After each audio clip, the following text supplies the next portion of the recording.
Africa Education World, they've been consistent about the review of this free senior high school program. Kofi, thank you so much for connecting with us here on Hot Edition. I'm looking at the data now, and since its inception, every year, the budgetary allocation for free senior high school has gone up. And this year, we saw a little over 28% increase in the budgetary allocation to free senior high school policy.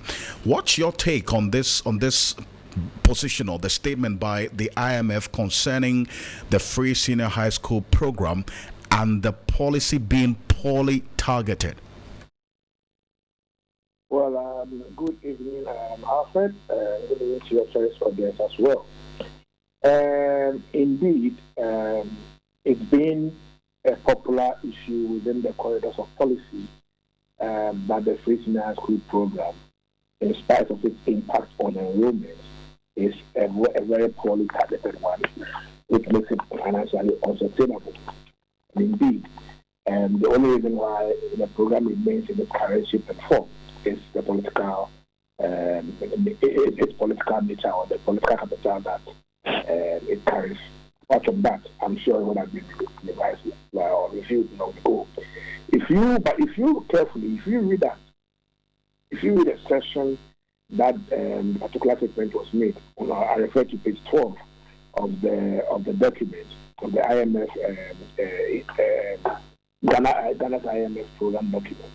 You realize that the IMF indicates, and I'm quoting, that Ghana spends close to the flagship free senior high school program, which covers the full course of secondary education, has helped increase enrollment but is poorly targeted. It goes ahead and says that key identified areas of potential improvement of education spending include strengthening primary education resources, better teacher training, and stronger performance-based funding practices. Indeed. It stops short of talking about targeting the free senior high school program. It tells you that there is no commitment politically to touch it, and then the IMF also is not interested in comparing the government to touch it, even though they have identified the problem. Ideally, having identified the problem of poor targeting, we should have gone forward to make a recommendation in the next sentence, but the IMF deliberately failed to make a comment there. So that should tell you that the government of Ghana is not ready to do anything about it.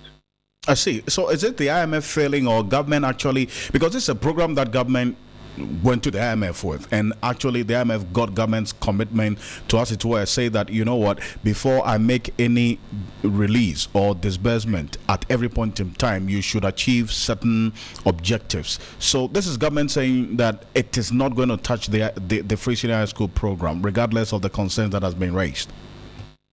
Yes, and the government will simply tell the IMF that we will ensure that we rationalize expenditure.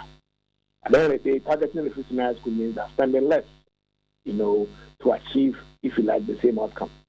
So it means that there's an issue of spending efficiency. So the IMF, government of Ghana will simply tell the IMF that, okay, we are going to ensure that there's spending efficiency, that we look at other areas within the education sector. Or we'll see how we can cut down expenditure. It's all about reducing expenditure, right? IMF is about two things: reducing your expenditure and then increasing your revenue, so that you don't find yourself wanting another time on the basis of overspending. So, as we are seeing in this year's budget, which is the exception budget for the IMF, government is cutting down on basic education.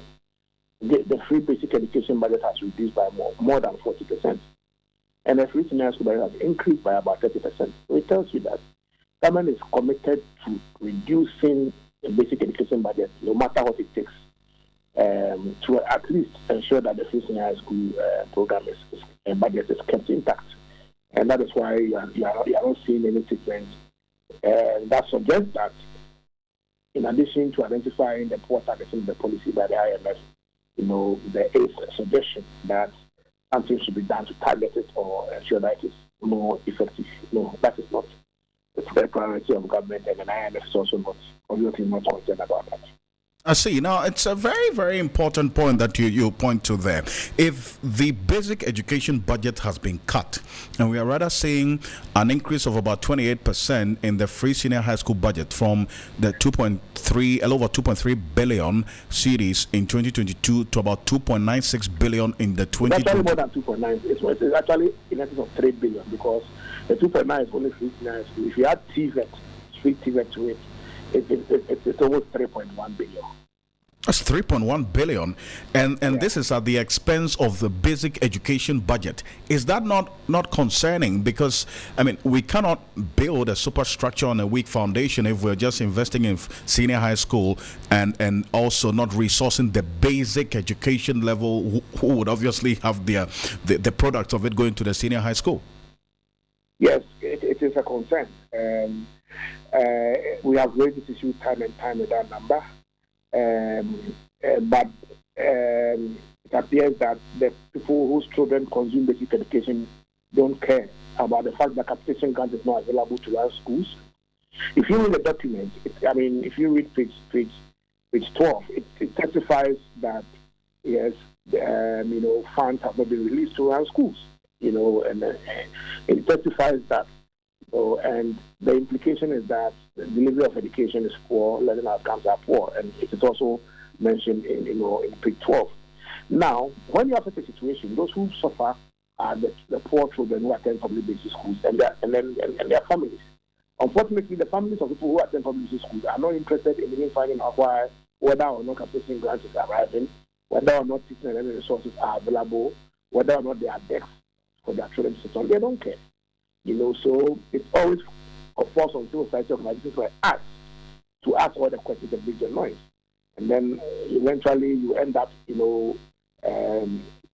creating an impression to government that you are crying, or you are weeping more than they breathe. But the reality is that the current financing mechanism, which is being deployed to finance education in this country within the IMF period, is inequitable and will rather deepen poverty. It will deepen education poverty. It will deepen learning poverty because application grants, which is key for school development, is in arrears for over 1.5 years. And the allocation for this year was just 15% of what is required to finance the entire year's capitation grant and base grant, not to talk about the arrears. Just this year.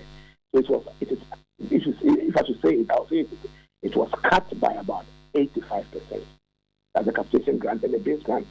You go to other elements of the free basic education budget line, like the feeding grants to special schools. You are in the media, you've been hearing about special schools, always complain about money to buy food. Feeding grants to special schools. It's in arrears for 2 years. If you look in this budget, it's woefully. It is cut and it is not even disbursed. Not to talk about the arrears of 2 years. So there are key implications of the cuts we are seeing in the basic education budget. That is why we will be engaging the government of Ghana and the IMF now that this term is out. Hopefully, there should be a meeting between CSOs and the IMF on Wednesday. On Wednesday. We are pushing to have an engagement with the Ministry of Finance before the mid-term budget is ready, because we believe that a lot of reviews must be undertaken in the medium-term expenditure framework and also in the mid-year budget, so that some of the cuts will be restored in line with the promises we are seeing here.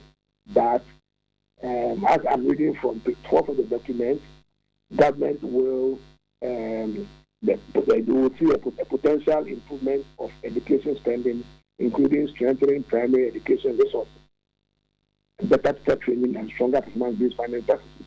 So we must see the strengthening of primary education resources manifest in higher or appropriate allocations to the capitation grants, to textbooks which are in absolute short supply, to feeding grants for special schools, and all other free basic education lines that are needed to run basic education in this country.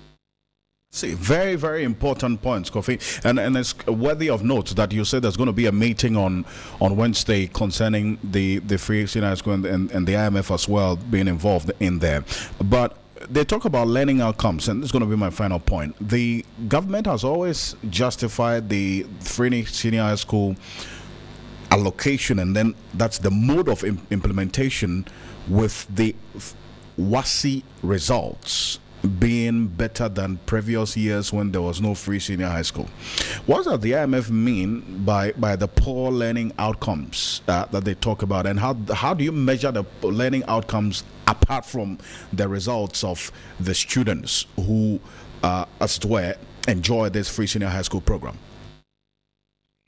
Well, it is a tricky question to ask and to answer, because a lot of scholars believe that WASI performance is not the test of learning outcomes.